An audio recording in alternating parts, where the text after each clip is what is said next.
عبده ورسوله أرسله بالهدى ودين الحق ليظهره على الدين كله ولو كره المشركون. اللهم صل على محمد وعلى آل محمد كما صليت على إبراهيم وعلى آل إبراهيم إنك حميد مجيد. اللهم بارك على محمد وعلى آل محمد كما باركت على إبراهيم وعلى آل إبراهيم إنك حميد مجيد. أما بعد فإن خير الحديث كتاب الله وخير الهدي هدي محمد صلى الله عليه وسلم وشر الأمور محدثاتها وكل محدثة بدعة وكل بدعة ضلالة وكل ضلالة في النار. أعوذ بالله من الشيطان الرجيم. يا أيها الذين آمنوا اتقوا الله حق تقاته ولا تموتن إلا وأنتم مسلمون. يا أيها الناس اتقوا ربكم الذي خلقكم من نفس واحدة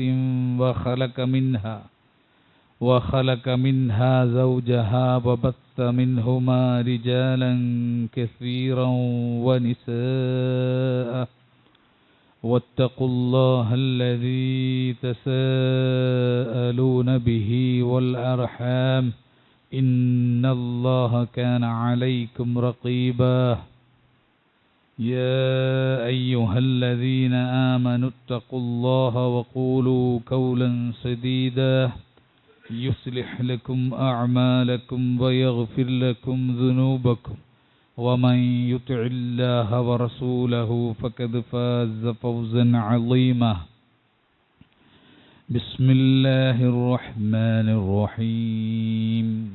فإن آمنوا بمثل ما آمنتم به فقد اهتدوا وإن تولوا فإنما هم في شقاق فسيكفيكهم الله وهو السميع العليم. رب اشرح لي صدري ويسر لي أمري واحلل عقدة من لساني يفقهوا قولي. സ്നേഹം നിറഞ്ഞ സത്യവിശ്വാസികളെ, വിശ്വാസിനികളെ, അല്ലാഹു സുബ്ഹാനഹു തആലയുടെ വിധിവിലക്കുകളും നിയമനിർദ്ദേശങ്ങളും കഴിവിൻ്റെ പരമാവധി സൂക്ഷിച്ചും പാലിച്ചും ശ്രദ്ധിച്ചും ജീവിക്കുവാൻ പരിശ്രമിക്കണമെന്ന് അർഹതക്കനുസൃതമായി ഓർമ്മപ്പെടുത്തുകയാണ്, വസിയ്യത്ത് ചെയ്യുകയാണ്. ഇത്തഖുല്ലാഹ ഇബാദല്ലാഹ്. കഴിഞ്ഞ ഖുതുബയിൽ നമ്മൾ സൂചിപ്പിച്ചത് ദുആത്തുൻ ഇലാ അബിവാബി ജഹന്നം, നരക കവാടത്തിലേക്ക് മനുഷ്യനെ വിളിച്ചുകൊണ്ടിരിക്കുന്ന പ്രബോധകന്മാരെ പറ്റിയിട്ടാണ്. മൻ അജാബഹും ഇലൈഹ, ആര് ആ പ്രബോധകന്മാർക്ക് ഉത്തരം കൊടുത്തുവോ ഖദഫൂഹു ഫീഹ, അവരെ ആ പ്രബോധകന്മാർ നരകക്കുണ്ടിൽ കൊണ്ട് താഴ്ത്തിക്കളയും എന്ന് റസൂലുള്ളാഹി സ്വല്ലല്ലാഹു അലൈഹി വസല്ലമ പഠിപ്പിച്ച ദുആത്തുകൾ, ആ നരകത്തിലേക്ക് വിളിക്കുന്ന പ്രബോധകന്മാരുടെ അടയാളങ്ങളാണ് നമ്മൾ സൂചിപ്പിച്ചത്. രണ്ടടയാളങ്ങളാണ് കഴിഞ്ഞ ഖുതുബയിൽ നമ്മൾ പറഞ്ഞത്. ഒന്ന്, അവരുടെ ആരാധനകളും അവരുടെ നിലപാടുകളും അനുഷ്ഠാനങ്ങളുമൊക്കെ അങ്ങേയറ്റം തീവ്രമായിരിക്കും, കഠിനമായിരിക്കും. മറ്റുള്ള ആളുകൾക്ക്, പ്രത്യേകിച്ച് സാധാരണക്കാരായിട്ടുള്ള മനുഷ്യന്മാർക്ക് അനുധാവനം ചെയ്യാൻ സാധ്യമല്ലാത്ത വിധത്തിൽ അങ്ങേയറ്റം കാഠിന്യം നിറഞ്ഞ അതിരുകവിഞ്ഞ ആരാധനകളും നിലപാടുകളും സമീപനങ്ങളും അനുഷ്ഠാനങ്ങളുമായിരിക്കും ആ വിഭാഗത്തിന് എന്ന് അള്ളാഹുവിൻ്റെ റസൂല് പറഞ്ഞ ഹദീസാണ് ഒന്നാമത്തെ ലക്ഷണമായി നമ്മൾ സൂചിപ്പിച്ചത്. അത് എത്രത്തോളം റസൂലുള്ളാഹി സ്വല്ലല്ലാഹു അലൈഹി വസല്ലം സ്വഹാബത്തിനെ വിളിച്ചിട്ട് പറഞ്ഞു, ലൈസ ഖിറാഅതുകും ഇലാ ഖിറാഅതിഹിം ബിശൈഇൻ, നിങ്ങളുടെ ഖിറാഅത്ത്, ആരുടെ? സ്വഹാബത്തിൻ്റെ. നിങ്ങളുടെ ഖിറാഅത്ത്, ഖുർആൻ പാരായണം, അതും ആ പിഴച്ച കക്ഷികളുടെ ഖുർആൻ പാരായണവും റസൂലുള്ളാഹി ഇത് സൂചിപ്പിക്കുമ്പോൾ ഖവാരിജുകളെയാണ് സൂചിപ്പിക്കുന്നത്. ആ ഖവാരിജുകളുടെ ഭാഗമായി അവരുടെ പാതയിലും അവരുടെ രീതിയിലും പുറപ്പെട്ടു വരുന്ന പിൽക്കാല സംഘങ്ങൾക്കും ഈ സ്വഭാവം കാണാം. അപ്പം അള്ളാഹുവിൻ്റെ റസൂൽ സഹാബത്തിനോട് പറയുമ്പോൾ ഖവാരിജുകൾ എന്ന പഴച്ച കക്ഷിയെ പറ്റിയിട്ടാണ് സൂചിപ്പിച്ചത്. ലൈസ ഖിറാഅത്തുകും ഇലാ ഖിറാഅത്തിഹിം ബിശൈഇൻ. അവരുടെ ഖിറാഅത്തും നിങ്ങളുടെ ഖിറാഅത്തും കമ്പയർ ചെയ്തു കഴിഞ്ഞാൽ നിങ്ങളുടേത് അഥവാ സ്വഹാബികളുടേത് ഒന്നും അല്ല, അത്രക്കും തീവ്രമായ ഖിറാഅത്തായിരിക്കും. വലാ സ്വലാത്തുക്കും ഇലാ സ്വലാത്തിഹിം ബിശൈഇൻ. അവരുടെ നിസ്കാരവും നിങ്ങളുടെ നിസ്കാരവും കമ്പയർ ചെയ്താൽ സ്വഹാബത്തിന്റെ നിസ്കാരം ഒന്നുമല്ലാത്ത വിധത്തിൽ കഠിനമായിരിക്കും ഖവാരിജിന്റെ നിസ്കാരം. വലാ സിയാമുക്കും ഇലാ സിയാമി ഇംബിഷൈഇൻ. അതുപോലെ തന്നെ അവരുടെ നോമ്പും നിങ്ങളെ നോമ്പും പരിശോധിച്ചാൽ നിങ്ങളെ നോമ്പ് ചെറുതായി പോകും, അത് കാര്യമുള്ളതല്ലാത്തതായ കനമില്ലാത്ത പോലെ തോന്നും. അത്രക്കും തീവ്രതയും കഠിനവും ഉള്ള നോമ്പും നമസ്കാരവും ഖിറാഅത്തും ആരാധനകളും തഖ്വയുമായിട്ട് നടക്കുന്ന വിഭാഗമായിരിക്കും ഖവാരിജുകൾ എന്ന പഴച്ച വിഭാഗം. അവരെ പിൻപറ്റി പിൽക്കാലത്ത് വരുന്നവരുടെ സ്വഭാവത്തിലും ഇത്തരം തീവ്ര സമീപനങ്ങൾ, ഉലൂവ്, അതിരുകടന്ന സമീപനങ്ങൾ കാണാൻ സാധിക്കും. ഒന്നാമത്തെ അടയാളം അതാണ് സൂചിപ്പിച്ചത്. ഇനി രണ്ടാമത്തെ അടയാളം നമ്മൾ സൂചിപ്പിച്ചത് ആളുകളിൽ ആകൃഷ്ടതയുണ്ടാക്കുന്ന ശുഹറത്തിൻ്റെ സൗബുകൾ അവർ സ്വീകരിക്കും. സൗബ് ശുഹറ എന്ന് പറഞ്ഞാൽ അവരെ പ്രത്യേകം ഫോക്കസ് ചെയ്യുന്ന, പ്രശസ്തി ഉണ്ടാക്കി കൊടുക്കുന്ന വസ്ത്രങ്ങൾ സ്വീകരിക്കും. പഴച്ച കക്ഷിൻ്റെ രണ്ടാമത്തെ ലക്ഷണം നമ്മൾ സൂചിപ്പിച്ചത്. അവരുടെ വസ്ത്രം അവരുടെ ഈമാനിനെയും തഖ്വയെയും ഇൽമിനെയും അവർ വലിയ ആലിമും ആബിദുമൊക്കെ ആണ് എന്ന ചിന്തകൾ മറ്റുള്ളവരുടെ മനസ്സിൽ ഉണർത്തുന്ന രൂപത്തിലുള്ള വസ്ത്രമായിരിക്കും. അത് വില കൂടിയതാകാം, വില കുറഞ്ഞ പഴഞ്ചൻ വസ്ത്രമായാലും ശരി. അവരെന്ത് ചെയ്യുന്നു? അവരുടെ വസ്ത്രം കൊണ്ട് സാധാരണക്കാരിൽ നിന്ന് ഭിന്നമായ വസ്ത്രധാരണം സ്വീകരിച്ചുകൊണ്ട് ആളുകൾക്ക് ഇടയിൽ നോട്ടം കിട്ടുന്ന, ആളുകൾക്കിടയിൽ ഒരു വലിയ സാമീപ്യം കിട്ടുന്ന, ആളുകൾ അവരെ മഹത്വവൽക്കരിക്കാൻ ഇടയാക്കുന്ന വസ്ത്രധാരണങ്ങൾ അവർ സ്വീകരിക്കും എന്ന് രണ്ടാമത്തെ പറഞ്ഞത്.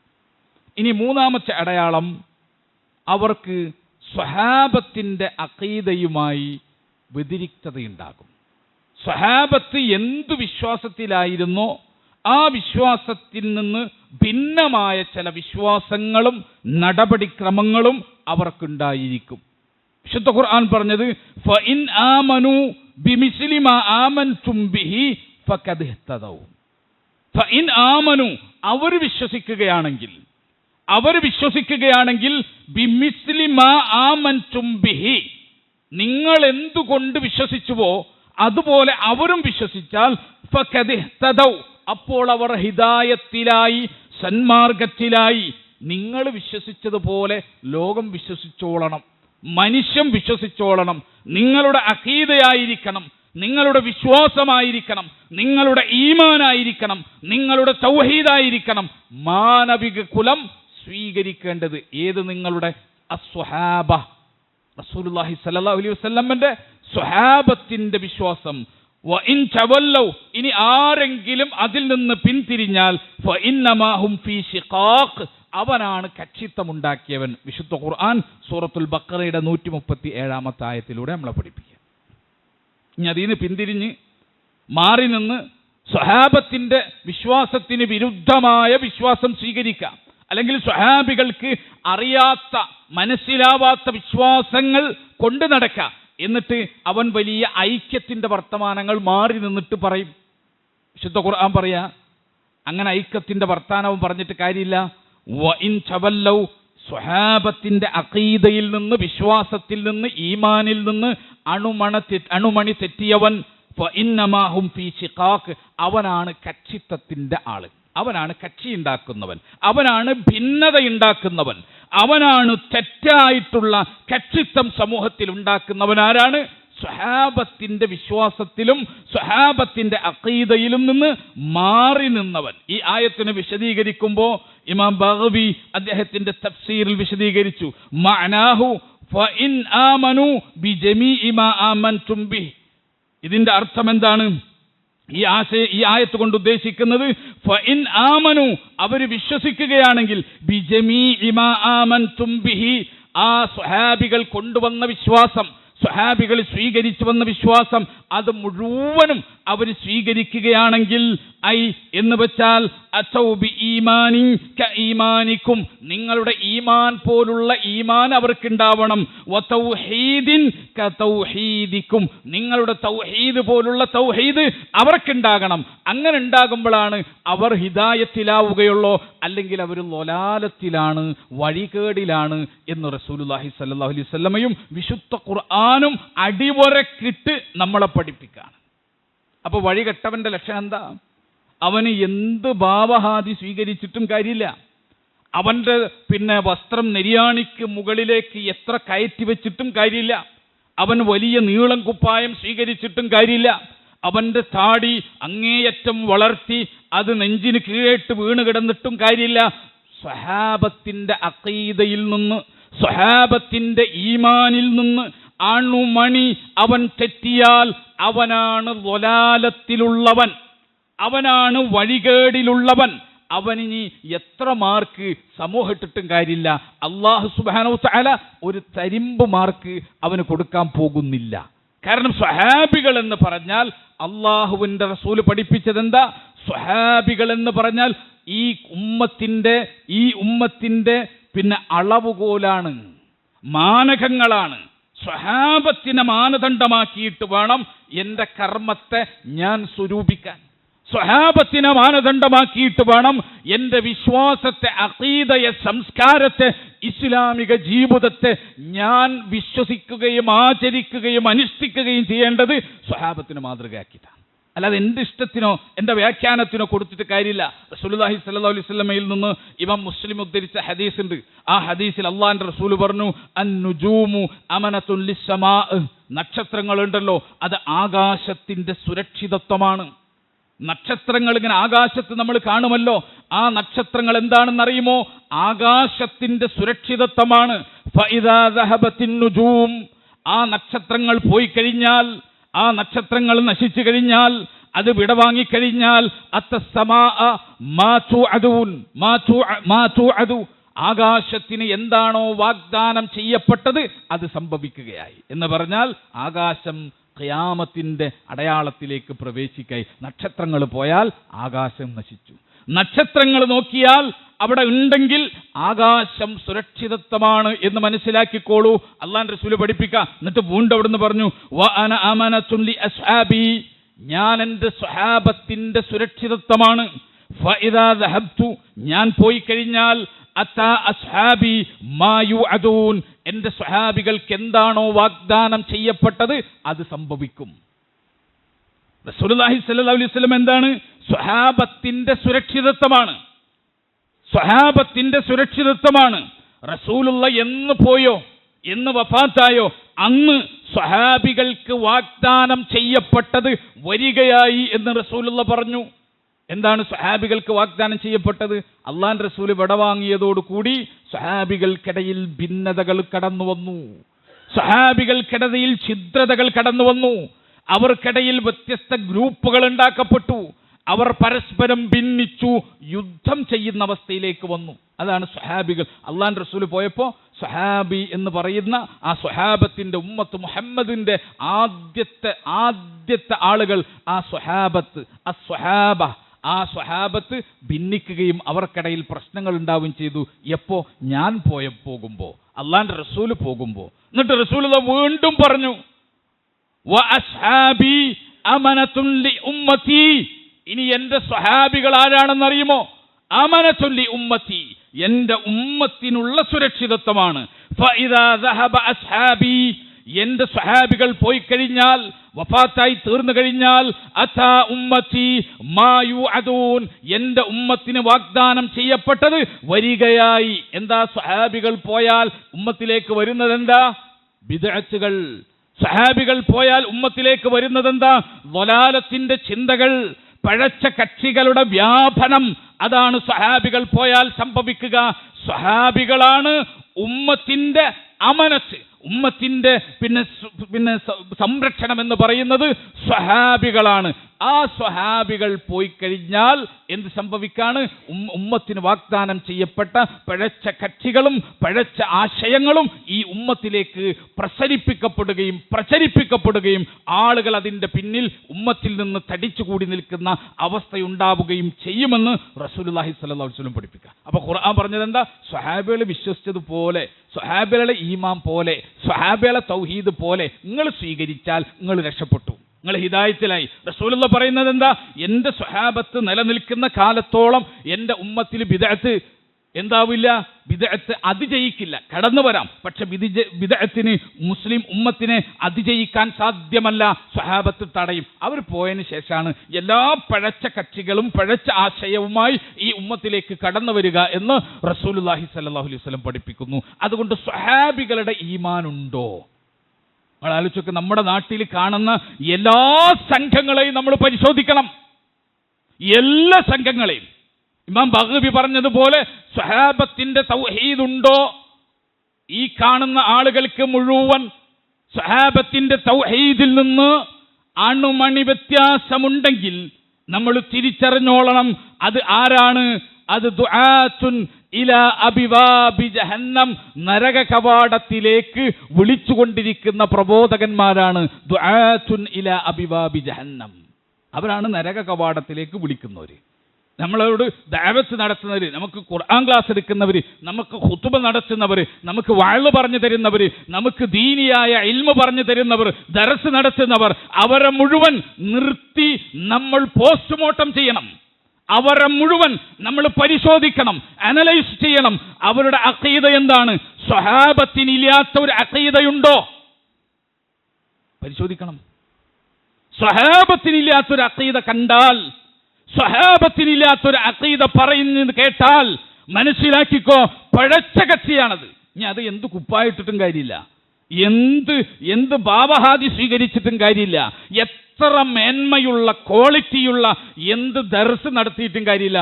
സ്വഹാബത്തിന് ഇല്ലാത്ത, സ്വഹാബത്തിന് തിരിയാത്ത ഒരു അഖീദ അവർക്കുണ്ടോ, വിശ്വാസം അവർക്കുണ്ടോ? നമ്മൾ പരിശോധിക്കണം. ആലോചിക്കൂ, ഇപ്പോൾ കേരളത്തിൽ വ്യാപകമായി 2ാം ഘട്ട പുനഃപ്രവേശനത്തിന് തയ്യാറായിരിക്കുന്ന ഒരു പഴച്ച അഖീദുണ്ട്. ശരിക്കും നമ്മൾ മനസ്സിലാക്കിക്കോളണം. ഒരു കാലഘട്ടം കഴിഞ്ഞു. 1930കളിൽ രൂപപ്പെട്ട് ഇന്ത്യയിലെ മുസ്ലിം സമൂഹത്തിന്റെ ഇടയിൽ വ്യാപകമായി ചർച്ച ചെയ്യപ്പെടുകയും ആളുകളിൽ പലരെയും തെറ്റായ ആ അഖീദയിലേക്ക് ആകർഷിക്കുകയും ചെയ്യുകയും പിന്നീട് അഹ്ലുസുന്നയുടെ പണ്ഡിതന്മാർ നിരന്തരമായി പ്രതിരോധിക്കുകയും ചെയ്തപ്പോൾ അത്തരം വിശ്വാസങ്ങൾ ഒളിപ്പിച്ചു വെക്കപ്പെട്ടത്. ഇപ്പോൾ രണ്ടാമതും അത് സൊസൈറ്റിയിലേക്ക് വീണ്ടും അതെന്ത് ചെയ്യുന്നു? പുനഃപ്രസിദ്ധീകരിക്കപ്പെടുകയാണ്. പ്രത്യേകിച്ച് യുവതലമുറയിലേക്ക്, ന്യൂജനിലേക്ക്, പ്രായമുള്ള ആളുകളിലേക്കല്ല. കാരണം അവർക്ക് ഈ ആശയത്തെ പരിചയമുണ്ട്, അവർക്ക് ഈ ആശയത്തെ അറിയാം. പക്ഷെ പുതിയ തലമുറയ്ക്ക് ഇതറിയില്ല. കേൾക്കാൻ രസമാണ്, കേൾക്കുമ്പോൾ വളരെ ഗുണകരമാണ്, വളരെ ആവേശപരമാണ്. പക്ഷേ അള്ളാഹുവിന്റെ റസൂൽ പഠിപ്പിച്ചിട്ടില്ല, സ്വഹാബത്ത് സ്വീകരിച്ചിട്ടില്ല, വിശുദ്ധ ഖുർആൻ വിശദീകരിച്ച് തന്നിട്ടില്ല. ഈ വിശ്വാസം ഏതാ? ഹാക്കിമിയത്തുല്ലാ എന്ന് പറയും. അൽ ഹാക്കിമിയത്തുല്ലാ എന്ന് പറയുന്ന ഈ സിദ്ധാന്തം, ഹാക്കിമിയ സിദ്ധാന്തം എന്ന് പറയുന്ന ഒരു സിദ്ധാന്തം 1930കളിൽ ഇന്ത്യയിൽ രൂപപ്പെട്ടു, വ്യാപിക്കപ്പെട്ടു. അതെന്താ നമ്മോട് പറഞ്ഞത്? അത് നമ്മോട് പറഞ്ഞത് ഇന്ത്യ എന്ന് പറയുന്നത് ഒരു മതനിരപേക്ഷ ജനാധിപത്യ രാഷ്ട്രമാണ്. ജനാധിപത്യവും മതനിരപേക്ഷതയും കുഫറാണ്. ആ കുഫറിൽ നിന്ന് അതിനെ എതിർത്ത് മാറി നിൽക്കലാണ് അള്ളാഹുവിനോടുള്ള ബാധ്യത. അതുകൊണ്ട് ഇന്ത്യയിൽ നിന്ന്, ഇന്ത്യ പോലത്തെ അനിസ്ലാമിക രാജ്യങ്ങൾക്കെതിരെ നിരന്തരമായ സമരം, വ്യവസ്ഥയുടെ മാറ്റത്തിന് വേണ്ടിയിട്ടുള്ള സമരത്തിന് നമ്മൾ എന്ത് ചെയ്യണം? മുന്നോട്ട് വരണം. വ്യവസ്ഥ മാറ്റുക, ഇവിടുത്തെ ഭരണക്രമത്തെ മാറ്റുക, എന്നിട്ടൊരു ദൈവിക ഭരണക്രമം ഇവിടെ സ്ഥാപിക്കുക. അൽ ഹുക്കൂമത്തുൽ ഇലാഹിയ, ദൈവത്തിന്റെ ഹുക്കൂമത്ത്, ദൈവത്തിന്റെ ഭരണാധികാരമുള്ള ഒരു ഭരണാധികാര ക്രമം ഇവിടെ രൂപപ്പെടുത്താൻ വേണ്ടി നമ്മൾ പരിശ്രമിക്കുക. ആ പരിശ്രമത്തിൽ മരിച്ചുപോയാൽ സ്വർഗമാണ്, ആ പരിശ്രമത്തിൽ വിജയിച്ചാൽ ദുനിയാവും ദീനും ഒന്നിച്ചു കിട്ടും എന്ന് പറഞ്ഞ് പഠിപ്പിച്ച് ആളുകൾക്കിടയിലേക്ക് വന്നു. നിങ്ങൾ മനസ്സിലാക്കിക്കോ, അള്ളാഹുവോ റസൂലോ ഒരു വ്യവസ്ഥ അട്ടിമറിക്കുന്ന അഖീദ നമ്മളെ പഠിപ്പിച്ചിട്ടുണ്ടോ? ഒരു വ്യവസ്ഥ അട്ടിമറിക്കാനുള്ള അഖീദ അള്ളാഹുവോ റസൂലോ നമ്മളെ പഠിപ്പിച്ചിട്ടുണ്ടോ? വിശുദ്ധ ഖുർആൻ പറഞ്ഞിട്ടുണ്ടോ? ആളുകൾ ചോദിക്കാണ്, ആളുകൾ പറയാണ്. എന്താ പറയുന്നത്?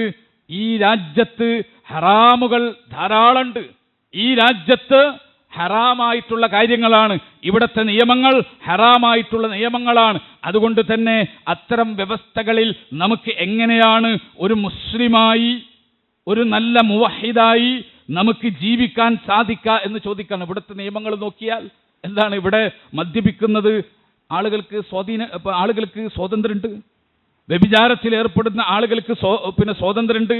അതുകൊണ്ട് നിങ്ങൾ എന്ത് ചെയ്യണം? ഇത്തരം സ്വാതന്ത്ര്യങ്ങൾ അനുവദിക്കുന്ന, അല്ലാഹ് ഹറാമാക്കിയ കാര്യങ്ങൾ ജനങ്ങൾക്ക് അനുവദിച്ചു കൊടുക്കുന്ന ഇത്തരം വ്യവസ്ഥിതികളുമായി നിങ്ങൾ കലഹിക്കണം. ഇത്തരം വ്യവസ്ഥിതിക്കെതിരെ നിങ്ങൾ മുന്നോട്ട് വരണം. ഇത്തരം വ്യവസ്ഥിതി, ആ വ്യവസ്ഥിതിയിൽ നിങ്ങൾ തെരഞ്ഞെടുപ്പുകളിൽ പങ്കെടുക്കുന്നത് ഹറാമാണ്. ആ വ്യവസ്ഥിതികൾക്ക് വേണ്ടി നിങ്ങൾ സ്ഥാനാർത്ഥിയായി നിൽക്കുന്നത് ഹറാമാണ്. അത്തരം വ്യവസ്ഥകൾ സ്ഥാപിക്കുന്നതിനും അത് കൊണ്ടു നടക്കുന്നതിനും വേണ്ടി എന്തെങ്കിലും ഒരു സേവനം നിങ്ങൾ ചെയ്യുന്നത് ഹറാമാണ്, ഖണ്ഡിതമാണ് എന്നത് പഠിപ്പിച്ചു. എന്നിട്ട് കേരളത്തിലെ പണ്ഡിതന്മാർ അതിനെതിരെ, അഹ്ലുസുന്നയുടെ പണ്ഡിതന്മാർ ആ വിശ്വാസധാരക്കെതിരെ പോരാടി. അത് നിശബ്ദമായി പോയില്ലെങ്കിലും, മാറിപ്പോയില്ലെങ്കിലും നിശബ്ദമായി വഴിയോരങ്ങളിൽ അതിരുന്നു. ഇന്നിതാ പുതിയ തലമുറ, പുതിയ ആളുകൾ ആ ഹാക്കിമിയത്തുള്ള സിദ്ധാന്തം സൊസൈറ്റിയിലേക്ക് വീണ്ടും കൊണ്ടുവരാം. നമ്മുടെ കുട്ടികൾക്ക് ഇടയിൽ ആ ചിന്തകൾ വളർത്തിക്കൊണ്ടിരിക്കുകയാണ്. അപകടകരമാണ്. അല്ലാഹുവോ റസൂലോ ഒരു ഭരണാധികാരം സ്വീകരിക്കുക, ഒരു ഭരണാധികാരം നിലനിർത്തുക, ഉണ്ടാക്കുക എന്നത് മുസ്ലിമിന് നിർബന്ധമായ ഒരു കാര്യമായി, അവന്റെ തൗഹീദിന്റെ പൂർത്തീകരണത്തിന്റെ കാര്യമായി അല്ലാഹു റസൂലും പഠിപ്പിച്ചിട്ടില്ല. ഞാനൊരു രാജ്യത്ത് ജീവിക്കാം, ഇവിടെ എനിക്ക് ഇസ്ലാമിക ഭരണം സ്ഥാപിക്കാൻ സാധിച്ചില്ല, അതിനുള്ള പ്രവർത്തനത്തിൽ ഞാൻ പ്രത്യേകം സായുധ വിപ്ലവം നടത്തിയിട്ടില്ല. ഞാനിവിടെ ജീവിച്ച്, ഇവിടെ തൗഹീദ് അനുസരിച്ച് ജീവിച്ച്, ഞാനിവിടെ മുസ്ലിമായി ജീവിച്ച്, ഞാൻ ആളുകൾക്ക് ഇസ്ലാമിൻ്റെ സന്ദേശം എത്തിച്ച്, എനിക്ക് കഴിയുന്ന രൂപത്തിൽ ഇസ്ലാമിൻ്റെ പ്രബോധനവും പ്രചാരണമൊക്കെ നടത്തി ഞാൻ അങ്ങനെ ജീവിച്ചു. പക്ഷേ ഞാൻ ഒരു ഭരണക്രമം അട്ടിമറിക്കുന്ന പ്രവർത്തനത്തിൽ ഏർപ്പെട്ടില്ല എന്നതുകൊണ്ട് അല്ലാഹുവോ റസൂലോ ഞാനൊരു നല്ല മുസ്ലിമല്ല എന്ന് എന്നെ വിലയിരുത്തുമോ? അല്ലാഹു അങ്ങനെ എന്നെ ഹിസാബ് ചെയ്യുമോ? ഈ ആശയമനുസരിച്ച് ഹിസാബ് ചെയ്യണം. ഈ ആശയമനുസരിച്ച് പടച്ചവൻ എന്ത് ചെയ്യും? ഈ വ്യവസ്ഥ അട്ടിമറിക്കാൻ, എന്നിട്ട് അൽ ഹുകൂമത്തുൽ ഇലാഹിയ, ദൈവിക ഭരണകൂടം സ്ഥാപിക്കുന്നതിന് വേണ്ടിയിട്ടുള്ള പരിശ്രമങ്ങളിൽ ഏർപ്പെട്ടില്ലെങ്കിൽ ആ ആളുകൾ മുനാഫിക്കുകളാണ് എന്നാണ്, അവർ മുനാഫിക്കുകൾക്ക് സമാനമാണ് എന്നാണ് ഈ ആശയം കൃത്യമായി പഠിപ്പിക്കുന്നത്. ആര് പറഞ്ഞു, എവിടെ പറഞ്ഞു? നിങ്ങൾ അന്വേഷിച്ച് പഠിച്ചോളണം. ഞാൻ പറയുന്നത് ഈ വിശ്വാസം, ആദ്യം ഭരണം സ്ഥാപിക്കുക, എന്നിട്ട് ഈമാൻ പൂർത്തിയാക്കുക. അങ്ങനെയാണോ? ആദ്യം ഇസ്ലാമിക ഭരണം സ്ഥാപിക്കുക, എന്നിട്ട് ഈമാൻ പൂർത്തീകരിക്കപ്പെടുക. അങ്ങനെയാണോ ഖുർആൻ പഠിപ്പിച്ചത്? അങ്ങനെയാണ് സ്വഹാബികളുടെ അഖീദ, അങ്ങനെയാണ് സ്വഹാബികളുടെ ഈമാൻ. വിശുദ്ധ ഖുർആൻ എടുക്കുക, സൂറത്തു നൂർ എടുക്കുക, 55-ാമത്തെ ആയത്ത് നിങ്ങൾ നോക്കുക. ഒരു മനുഷ്യന് വളരെ വ്യക്തമായി അല്ലാഹു സുബ്ഹാനഹു വതആല പഠിപ്പിച്ചു കൊടുത്തു, വഅദല്ലാഹുല്ലദീന ആമനൂ മിൻകും, നിങ്ങളിൽ നിന്ന് ഈമാനുള്ളവർക്ക് വഅദല്ലാഹ്, അല്ലാഹു വാഗ്ദാനം ചെയ്യുന്നു. ആർക്ക് അല്ലാഹു വാഗ്ദാനം ചെയ്യുന്നത്? നിങ്ങളിൽ നിന്ന് ഈമാൻ പൂർത്തിയായിട്ടുള്ളവർക്ക്. വഅമിലുസ്സാലിഹാത്ത്, അമലുസ്സാലിഹാത്തുകൾ ചെയ്യുന്നവർക്ക് എന്ന് പറഞ്ഞാൽ തൗഹീദും ഈമാനും പൂർത്തിയായി, തഖ്വയും പൂർത്തിയായി നിൽക്കുന്ന മനുഷ്യന്മാരോട് അല്ലാഹു വാഗ്ദാനം ചെയ്യുന്നു. എന്താ? ലയസ്തഖ്ലിഫന്നഹും ഫിൽ അർള് കമസ്തഖ്ലഫല്ലദീന മിൻ ഖബ്ലിഹിം, നിങ്ങളുടെ മുൻഗാമികൾക്ക് ഭൂമിയിൽ അല്ലാഹ് അധികാരം കൊടുത്തതുപോലെ നിങ്ങൾക്കും അല്ലാഹ് അധികാരം തരും. ആർക്ക് അധികാരം കൊടുത്തതുപോലെ? നിങ്ങളുടെ മുൻഗാമികളായിട്ടുള്ള ആളുകൾക്ക് ഭൂമിയിൽ അല്ലാഹു അധികാരം കൊടുത്തു. ആ അധികാരം കൊടുത്തതുപോലെ നിങ്ങൾക്കും അല്ലാഹു അധികാരം തരും. പിന്നെയോ വലയുമക്കിനന്ന ലഹും ദീനഹുമുല്ലദി ഇർതളാ ലഹും വലയുബദ്ദിലന്നഹും മിൻ ബഅദി ഖൗഫിഹിം അംന. നിങ്ങളുടെ ഭയത്തിന് ശേഷം നിങ്ങൾക്ക് ഈ സൊസൈറ്റിയിൽ നിർഭയത്വം അല്ല ഇറക്കിത്തരും. നിങ്ങളുടെ ദീൻ, അല്ല നിങ്ങൾക്ക് തൃപ്തിപ്പെട്ടു തന്ന ദീൻ, ആ ദീൻ നിങ്ങൾക്ക് സമാധാനത്തോടെ ആരെയും ഭയപ്പെടാനില്ലാതെ ഈ ഭൂമിയിൽ അനുഷ്ഠിക്കാനും കൊണ്ടു നടക്കാനുമുള്ള ഒരു സാമൂഹികാന്തരീക്ഷം അല്ല ഉണ്ടാക്കിത്തരും. എന്ത് വേണം? അല്ല ഉണ്ടാക്കിത്തരും. എന്ത് വേണം? അല്ല പറയാ, അങ്ങനെ ഉണ്ടാക്കി തരണമെങ്കിലുള്ള അള്ളാന്റെ ഷർത്ത് എന്താണെന്ന് അറിയുമോ? യഅ്ബുദൂനനി ലാ യുശ്രികൂന ബി ശൈഅ. നിങ്ങൾ എന്നെ മാത്രം ഇബാദത്ത് ചെയ്യണം, എന്നെ മാത്രം ആരാധിക്കണം. എന്നിലൊരു തരിമ്പും ശിർക്ക് വെക്കരുത്, ഒരു തരിമ്പും ശിർക്ക് വെക്കരുത്. ശിർക്കില്ലാത്ത തൗഹീദ് നിങ്ങൾ സ്വീകരിച്ചാൽ, ആ തൗഹീദ് നിങ്ങൾ പ്രബോധനം ചെയ്താൽ, ആ തൗഹീദിലേക്ക് ജനങ്ങളെ നിങ്ങൾ വിളിച്ചുകൊണ്ടിരുന്നാൽ, ഈ ഭൂമിയുടെ ആധിപത്യം, ഭരണം അല്ല നിങ്ങൾക്ക് തരും. തൗഹീദും ഈമാനും ഭരണത്തിന്റെ ഭാഗമല്ല. തൗഹീദും ഈമാനും ഉള്ളവന് അല്ല കൊടുക്കുന്ന സമ്മാനമാണ് ഭരണം. അല്ലാതെ ഭരണം ഉണ്ടെങ്കിലേ തൗഹീദും ഈമാനും പൂർത്തിയാകൂ എന്ന് പറയുന്നത് സ്വഹാബികൾ പഠിക്കാത്ത അഖീദയാണ്, സ്വഹാബികൾക്ക് മനസ്സിലാകാത്ത അഖീദയാണ്. ആ അഖീദ വഴികെട്ടവന്റെ അഖീദയാണ്. ദുആത്തുൻ ഇലാ അബിവാബി ജഹന്നം, നരക കവാടത്തിലേക്ക് വിളിക്കുന്ന പ്രബോധകന്മാരുടെ അഖീദയാണ് എന്ന് നമ്മൾ മനസ്സിലാക്കണം. ആലോചിച്ചോക്കൂ, ലോകത്ത് തീവ്രവാദ ഭീകരവാദ പ്രവർത്തനങ്ങൾക്ക് അടിത്തറ, ആശയപരമായ അടിത്തറ ഒരുക്കിയ സിദ്ധാന്തമാണ് ഈ പറയുന്ന സിദ്ധാന്തം, ഹാക്കിമിയത്തുള്ള എന്ന് പറയുന്ന ഈ സിദ്ധാന്തം. ഹാക്കിമിയത്തുള്ള സിദ്ധാന്തം നമ്മളത് മനസ്സിലാക്കണം. കാരണം പുതിയ കാലത്ത് വ്യാപകമായിട്ട് പ്രബോധനം ചെയ്യപ്പെടാനും, വ്യാപകമായിട്ട് ഇൻസ്റ്റഗ്രാം ഉപയോഗിക്കുന്ന ആളുകൾക്കറിയാം, ഇത് കേൾക്കുന്നു. നിരന്തരമായി നമ്മുടെ കുട്ടികളുടെ ഹൃദയങ്ങളിലേക്ക് ഈ ഹാക്കിമിയത്തുള്ള സിദ്ധാന്തം കൊണ്ടുവരികയാണ്. എന്തിനാ? അവരുടെ സാമൂഹിക ജീവിതത്തെയും മതജീവിതത്തെയും ഒരുപോലെ ആക്രമിക്കുന്നതിന് വേണ്ടി, പരാജയപ്പെടുത്തുന്നതിന് വേണ്ടി, നശിപ്പിക്കുന്നതിന് വേണ്ടിയിട്ടുള്ള പ്രവർത്തനങ്ങൾ നടക്കുക. നമ്മൾ സൂക്ഷിച്ചോളണം. പറയുന്ന ആളുകൾ ഇസ്ലാമിൻ്റെ എല്ലാ ഭാവഹാദികളും പ്രദർശിപ്പിക്കപ്പെട്ടവരായിരിക്കും. അവർക്ക് നമ്മൾ അളവുകോല് വെച്ച് അളന്നാൽ അവരെ മുഴുവൻ ഈമാനിന്റെ തുലാസിൽ തൂക്കാൻ പറ്റും. പക്ഷേ അവരുടെ അഖീദ എന്ത്, അവരുടെ വിശ്വാസമെന്ത്, അവർ പ്രബോധനം ചെയ്യുന്ന കാര്യമെന്ത് എന്നത് നമ്മൾ നോക്കിക്കൊണ്ടിരിക്കണം. കുപ്പായം കാണിച്ചിട്ട് ഖവാരിജുകൾ ചെയ്ത പോലെ കുപ്പായം കാണിച്ചിട്ട് തഖ്വാർക്കാൻ നടക്കുന്ന രീതിയുണ്ടല്ലോ, അത് ഖവാരിജിന്റെ രീതിയാ. ഞങ്ങളെ കുപ്പായം നോക്ക്, സഹാബത്തിന്റെ കുപ്പായം നോക്ക് എന്നാണല്ലോ ഇബ്നു അബ്ബാസ് റളിയല്ലാഹു അൻഹുവിനോട്. പിന്നെ ഇബ്നു അബ്ബാസ് റളിയല്ലാഹു അൻഹു നല്ലൊരു കുപ്പായ ഇട്ടപ്പോൾ ആ കുപ്പായത്തെ പരിഹസിച്ചിട്ട് ഖവാരിജുകൾ പറഞ്ഞത്. അപ്പൊ കുപ്പായം വെച്ചിട്ടുള്ള ഈ കമ്പയറിംഗ് ഉണ്ടല്ലോ, അത് ദീനിൽ പറഞ്ഞിട്ടുള്ളതല്ല.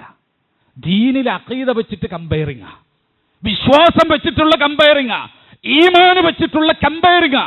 അതാണ് എവിടെ നടക്കേണ്ടത്? ദീനിൽ നടക്കേണ്ടത്. കുപ്പായം വെച്ചിട്ട് വല്ല മോഡലിംഗ് തട്ടിലിട്ടാ മതി. കുപ്പായം വെച്ച കമ്പയറിംഗ് ആരാണ് മികച്ചത് എന്നത് വല്ല മോഡലിംഗ് നടക്കുന്ന സ്ഥലത്ത് കൊണ്ടുപോയിട്ട് നോക്കിയാൽ മതി, അല്ലെങ്കിൽ വല്ല ഫാഷൻ ഷോയിൽ അതിൽ കൊണ്ട് അവതരിപ്പിച്ചാൽ മതി. കുപ്പായം വെച്ച കമ്പയറിംഗ് ഇസ്ലാമിലില്ല. അത് ഖവാരിജ് നടത്തിയതാ പണ്ട് സഹാബികൾക്കെതിരെ. സഹാബിന്റെ കുപ്പായം നോക്കിയിട്ട് ഖവാരിജ് നടത്തിയതാ. അത് ഇനി ആവർത്തിക്കപ്പെടേണ്ട. അഖീദ വെച്ചിട്ട് കമ്പയർ ചെയ്യണം, വിശ്വാസം വെച്ചിട്ട്, ഈമാൻ വെച്ചിട്ട് കമ്പയർ ചെയ്യണം. നിങ്ങൾ ആലോചിക്കൂ, ഒരു അനിസ്ലാമിക വ്യവസ്ഥയിൽ മുസ്ലിമിന് ആ അനിസ്ലാമിക വ്യവസ്ഥ നൽകുന്ന ആ സ്പേസ് ഉപയോഗിച്ചിട്ട് പ്രൊഡക്റ്റീവായിട്ട്, പോസിറ്റീവായിട്ട് അവന്റെ സൊസൈറ്റിക്ക് ഗുണകരമായ രൂപത്തിൽ ജീവിക്കാൻ പറ്റുമോ? പറ്റില്ലേ? ഇസ്ലാം എന്താ പഠിപ്പിച്ചത്? പറ്റുമോ? പറ്റില്ലേ? നിങ്ങൾ ആലോചിക്കണേ. ഒരു രാജ്യത്ത്, ഇന്ത്യ എന്ന് പറയുന്ന ഈ രാജ്യത്ത് നമുക്ക് ഇവിടെ ജീവിക്കാം, ഇവിടുത്തെ പൗരനായിട്ട് ജീവിക്കാം. ആ പൗരാവകാശം കളയാനും നമ്മളെ ഈ രാജ്യത്ത് നിന്ന് ഓടിപ്പിക്കാനും നടക്കുന്ന ഫാഷിസ്റ്റുകൾക്ക് കുറച്ചുകൂടി അവരുടെ പ്ലാൻ വളരെ സ്പീഡിൽ നടപ്പാക്കാൻ കഴിയുന്ന ഒരു പദ്ധതി മുസ്ലിം ഭാഗത്ത് നിന്ന് അവതരിപ്പിക്കപ്പെടാണ് വാസ്തവത്തിൽ ഇത് ചെയ്യുന്നത്. കാരണം എന്താ? മുസ്ലിങ്ങൾ ഇവിടുന്ന് പൗരത്വം നഷ്ടപ്പെടുത്തി അവരെ ഈ രാജ്യത്ത് നിന്ന് ഓടിപ്പിക്കാൻ ഈ രാജ്യത്തുള്ള വളരെ ചുരുങ്ങിയ ശതമാനം ഹൈന്ദവ ഫാഷിസ്റ്റുകൾ ചിന്തിക്കുമ്പോൾ ബഹുഭൂരിപക്ഷം ഹിന്ദുക്കൾക്കും ആ ചിന്തയില്ല. നമുക്കറിയാം, ഇന്ത്യ രാജ്യത്തെ ബഹുഭൂരിപക്ഷം അമുസ്ലിങ്ങൾക്കും ആ ചിന്തയില്ല.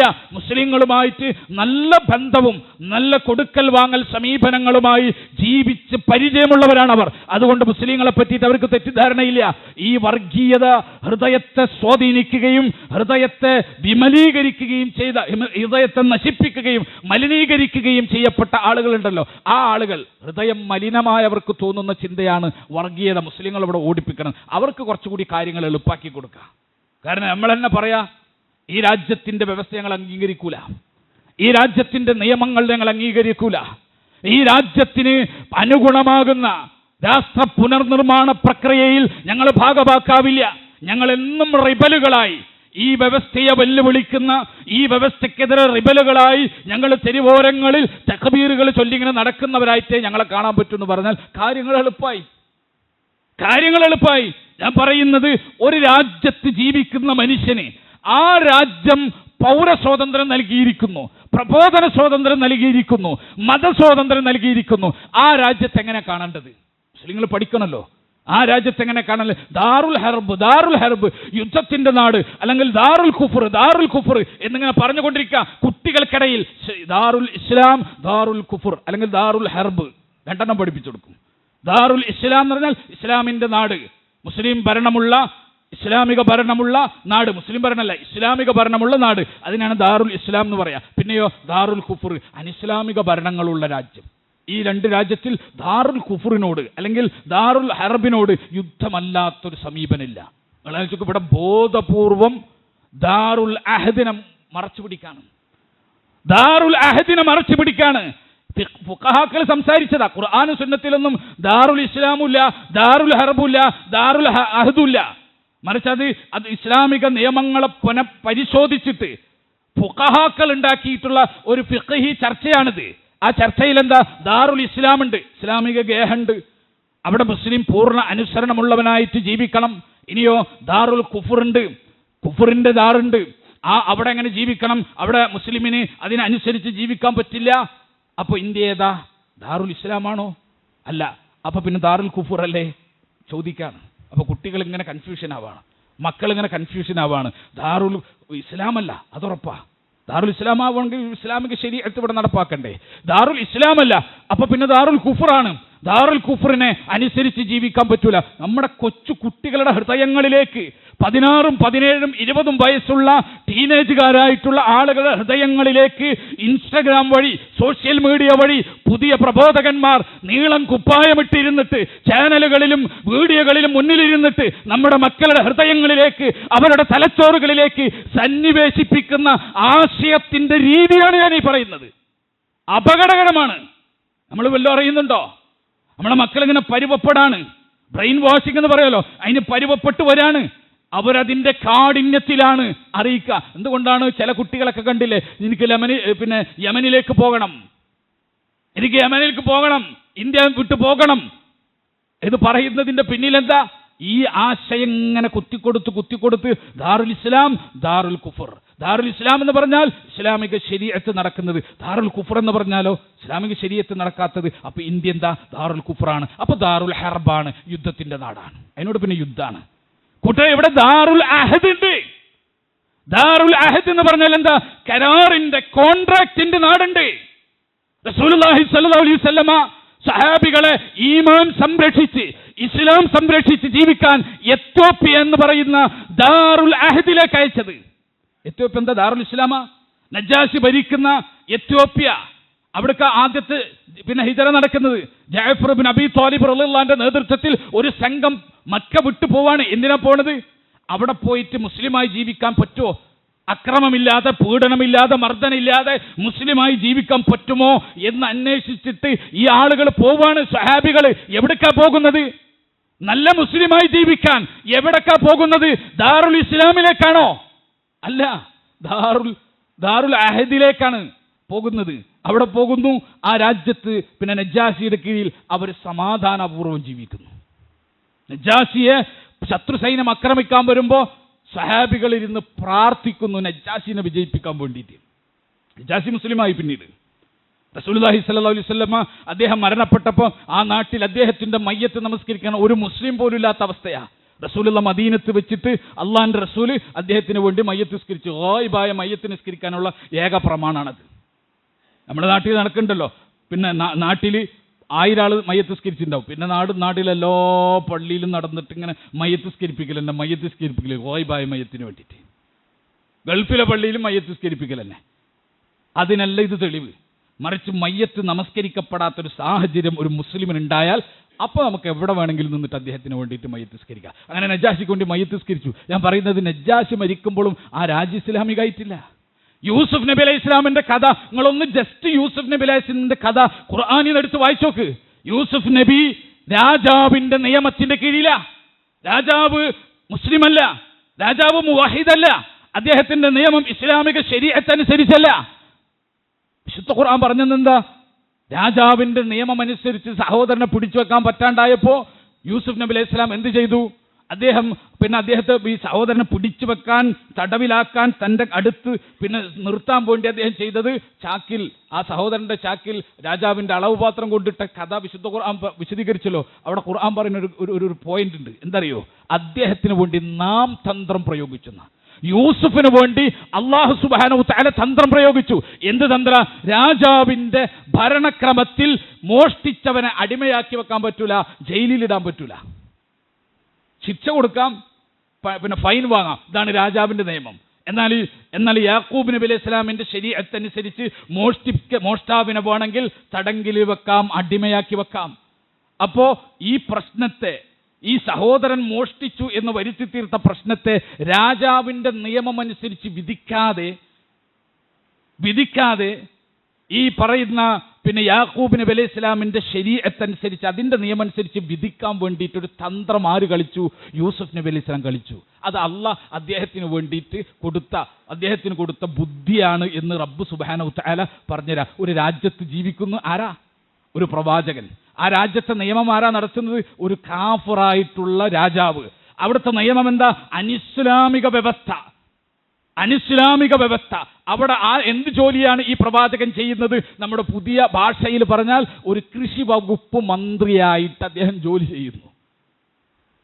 ഒരു ദാറുൽ കുഫറിൽ അദ്ദേഹം ജോലി ചെയ്യുന്നു. നിങ്ങൾ ആലോചിക്കണേ, ദാറുൽ കുഫറിൽ ജോലി ചെയ്യുന്നു. എന്തായിട്ട്? ആ രാജ്യത്തെ കൃഷി വിഭവങ്ങളെ സംരക്ഷിച്ച് സൂക്ഷിച്ച് ആ രാജ്യത്ത് ജനങ്ങൾക്ക് ദാരിദ്ര്യകാലത്ത്, ക്ഷാമകാലത്ത് അത് സപ്ലൈ ചെയ്യാനുള്ള പദ്ധതികൾ ആവിഷ്കരിച്ചിട്ട് കൃഷി വകുപ്പ് ഏറ്റെടുത്തിട്ട് ഒരു പ്രവാചകൻ നന്മ ചെയ്യുന്നു ആ രാജ്യത്തിന് വേണ്ടി, ഒരു ദാറുൽ കുഫറിന് വേണ്ടി. എന്നിട്ട് നമ്മളെ രാജ്യത്ത് കുട്ടികളെ പഠിപ്പിക്കുക. ഇന്ത്യ ദാറുൽ കുഫറല്ല, ഇന്ത്യ ദാറുൽ അഹദാണ്. കോൺട്രാക്റ്റിന്റെ രാജ്യമാണ്, കരാറിന്റെ രാജ്യമാണ്. കാരണം എന്താ?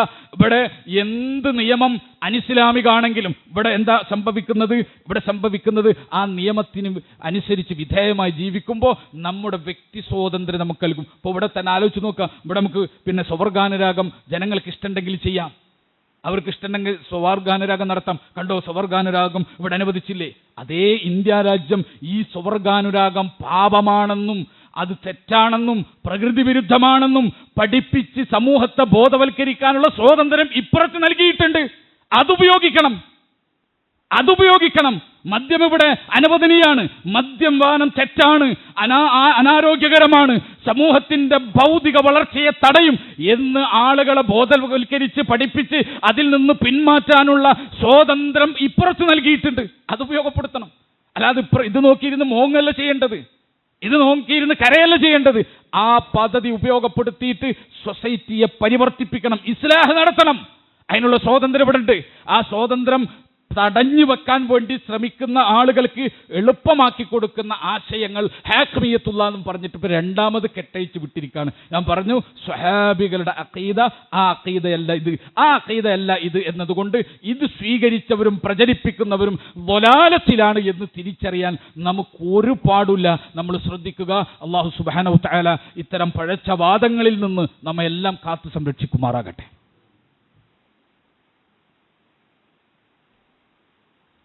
الحمدلله حمدا كثيرا طيبا مباركا فيه والصلاة والسلام على خاتم الأنبياء والمرسلين نبينا الحبيب محمد وعلى آله وصحبه أجمعين أما بعد اتقوا الله عباد الله. സ്നേഹം നിറഞ്ഞ സത്യവിശ്വാസികളെ, വിശ്വാസിനികളെ, അള്ളാഹു സുബ്ഹാനഹു തആലയെ സൂക്ഷിച്ചുകൊണ്ട് ജീവിക്കണമെന്ന് ഒരിക്കൽ കൂടി അർഹതക്കനുസൃതമായി ഓർമ്മപ്പെടുത്തുകയാണ്, വസിയത്ത് ചെയ്യുകയാണ്. ഞാൻ പറഞ്ഞു വന്നത്, അള്ളാഹുവിൻ്റെ റസൂല് വഴിപഴച്ചവനാണ്, വഴിപഴച്ച പ്രബോധകനാണ് എന്ന് ചില ആളുകളെ തിരിച്ചറിയാൻ വേണ്ടിയിട്ട് നമുക്ക് പഠിപ്പിച്ചു തന്ന അടയാളങ്ങളാണ് നമ്മൾ ചർച്ച ചെയ്യുന്നത്. ഇൻഷാ അല്ലാഹ് ഇനിയും കുറച്ച് കാര്യങ്ങൾ കൂടിയുണ്ട്, അടുത്ത ഖുത്ബകളിൽ നമുക്കത് സൂചിപ്പിക്കാം. അള്ളാഹു സുബ്ഹാനഹു തആല അത്തരം വഴികെട്ട ആളുകളുടെ പ്രബോധനങ്ങളിലും പ്രചാരങ്ങളിലും പെട്ടുപോയി വഴിപഴച്ചു പോകാതിരിക്കാനുള്ള തൗഫീഖ് നമുക്കെല്ലാം നൽകി അനുഗ്രഹിക്കുമാറാകട്ടെ. എല്ലാ അസത്യത്തിൻ്റെ ബാത്തിലിൻ്റെ കക്ഷികളിൽ നിന്നും മാറി നിൽക്കാൻ അള്ളാഹു നമുക്കെല്ലാം തൗഫീഖ് നൽകി അനുഗ്രഹിക്കുമാറാകട്ടെ.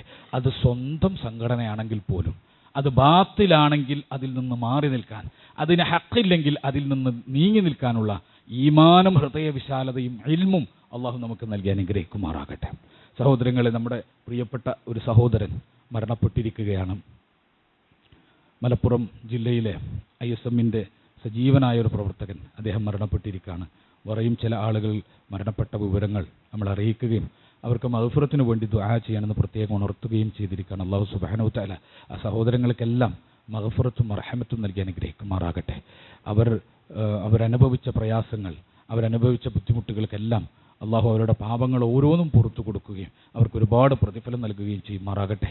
അവർ അള്ളാഹുവിൻ്റെ ജന്നാത്തുൽ ഫിർദൗസിൽ അവരെയും നമ്മളെയും റബ്ബ് ഒരുമിച്ച് കൂട്ടുമാറാകട്ടെ. അള്ളാഹു സുബ്ഹാനഹു തആല അവരുടെ കുടുംബങ്ങൾക്ക് ആ പ്രയാസത്തിലും വേദനയിലും സമാധാനവും ആശ്വാസവും പ്രതിവിധികളും അള്ളാഹു അവർക്ക് നൽകി അനുഗ്രഹിക്കുമാറാകട്ടെ. ദുരന്തങ്ങളിൽ നിന്നും ദുരിതങ്ങളിൽ നിന്നും മാരകമായ രോഗങ്ങളിൽ നിന്നും പെടുമരണങ്ങളിൽ നിന്നും ദുർമരണങ്ങളിൽ നിന്നും അള്ളാഹു നമ്മളെയും നമ്മുടെ കുടുംബങ്ങളെയും കാത്ത് സംരക്ഷിക്കുമാറാകട്ടെ. നമ്മുടെ സമൂഹത്തിൻ്റെ ഇടയിൽ ഐക്യവും സ്നേഹവും മനുഷ്യന്മാർക്കിടയിൽ പരസ്പരമുള്ള വിശ്വാസവും സ്നേഹവും ഒരുമിച്ചുള്ള ജീവിക്കാനുള്ള ഒരു ഹൃദയവിശാലതയും അള്ളാഹു നൽകി അനുഗ്രഹിക്കുമാറാകട്ടെ.